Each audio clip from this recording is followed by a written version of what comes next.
எல்லாருக்கும் வணக்கம். நான் Hema Subramanian. Welcome to home cooking Tamil. பாயசத்தில் நிறைய ரெசிபீஸ், நிறைய வெரைட்டிஸும் இருக்குது. நான் கொஞ்சம் டிஃப்ரெண்ட்டான ரெசிபீஸ்லாம் செஞ்சுருக்கேன். திணை பாயசம், மக்கனா பாயசம், அரிசி பாயசம், அதே மாதிரி ரவா பாயசம். ஸோ இந்த மாதிரி இதெல்லாம் செஞ்சுருக்கேன். அதோட லிங்க்ஸ் நான் டிஸ்கிரிப்ஷனில் தரேன், அதை நீங்கள் ட்ரை பண்ணலாம். இன்றைக்கி இன்னொரு நல்ல ஸ்பெஷல், ரொம்ப டேஸ்டியான, அதே மாதிரி நல்ல ஹை ப்ரோட்டீன் ரிச் உள்ள பாயசம் தான் உங்களோட ஷேர் பண்ண போகிறேன். இது பச்சை பயிறு பாயசம். ரொம்ப டேஸ்ட்டாக இருக்கும். வாங்க இது எப்படி செய்யறதுன்னு பார்க்கலாம். இந்த ஹெல்த்தியான பச்சை பயிறு பாயசம் செய்ய நான் 1 கப் பச்சை பயிறு எடுத்திருக்கேன். இது 250 ml கப்.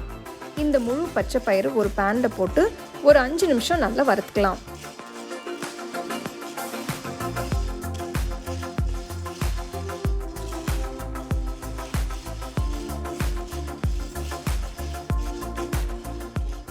லேசாக கலர் மாறி நல்ல வாசனை வர வரைக்கும் வறுத்தா போதும். பாருங்க, பருப்பு நல்லா வறுபட்டுருச்சு.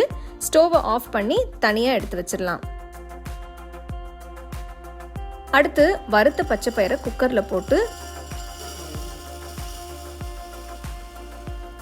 பருப்பு முழுகிற அளவுக்கு தண்ணி ஊற்றி மூடி லோ ஃப்ளேமில் வச்சு 6 விசில் வர வரைக்கும் வேக விடலாம்.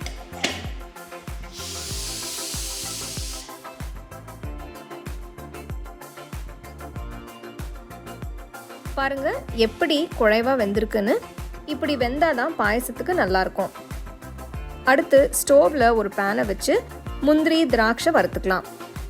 பேன்ல 1 டீஸ்பூன் நெய் ஊற்றி கொஞ்சம் திராட்சை ஃப்ரை பண்ணிக்கலாம்.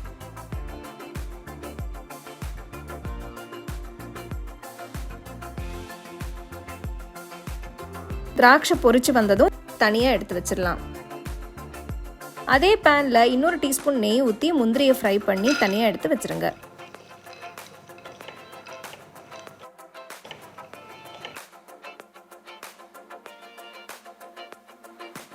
அதே பேனில் இன்னொரு டீஸ்பூன் நெய் ஊற்றி சின்ன சின்ன பீசஸாக கட் பண்ண தேங்காயும் சேர்த்து வறுத்துக்கலாம்.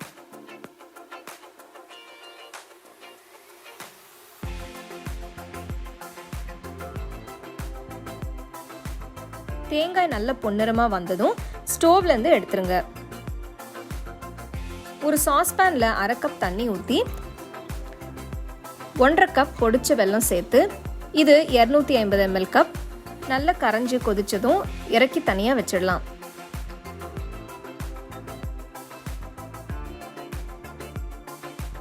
ஒரு பெரிய பாட் எடுத்து வேக வச்ச பச்சை பயிரை முதல்ல போட்டுக்கலாம்.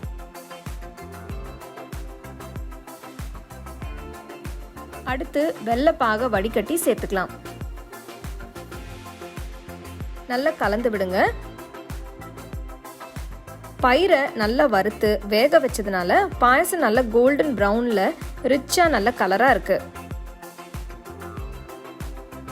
2-3 நிமிஷம் கழிச்சு 1 கப் காய்ச்சி ஆற வச்ச பால் சேர்க்கலாம்.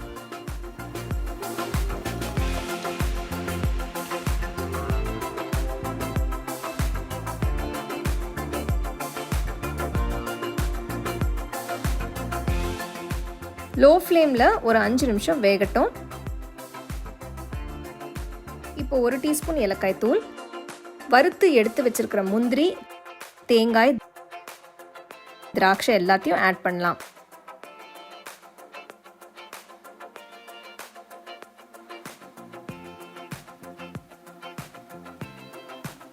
அடுத்து ஸ்டோவ் ஆஃப் பண்ணிட்டு 1/2 கப் நல்ல திக்கான தேங்காய் பாலை ஊற்றுறேன். இது ஆப்ஷனல் தாங்க. தேங்காய் பால் இந்த பாயசத்துக்கு ஒரு நல்ல வாசனையும் டேஸ்ட்டும் கொடுக்கும். தேங்காய் பால் இல்லைன்னா நீங்கள் நார்மல் பால் கூட ஊற்றி இந்த பாயசத்தை செய்யலாம். பாயசம் ரெடி ஆயிடுச்சு. இந்த டேஸ்டியான ப்ரோட்டீன் ரிச் பாயசம் உங்களுக்கு பிடிச்ச மாதிரி நீங்கள் சூடாவோ இல்லைன்னா ஜில்லுன்னு சாப்பிட்டு என்ஜாய் பண்ணுங்கள்.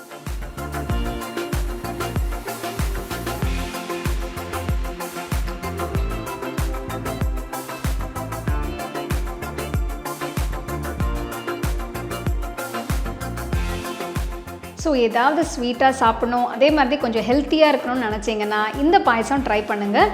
ரொம்பவே சிம்பிள், வீட்டில் இருக்கிற இன்க்ரீடியன்ஸ் வச்சு ஈஸியாக செய்யலாம். ரொம்ப டேஸ்ட்டாக இருக்கும். கண்டிப்பாக ட்ரை பண்ணி ரசித்து சாப்பிடுங்க.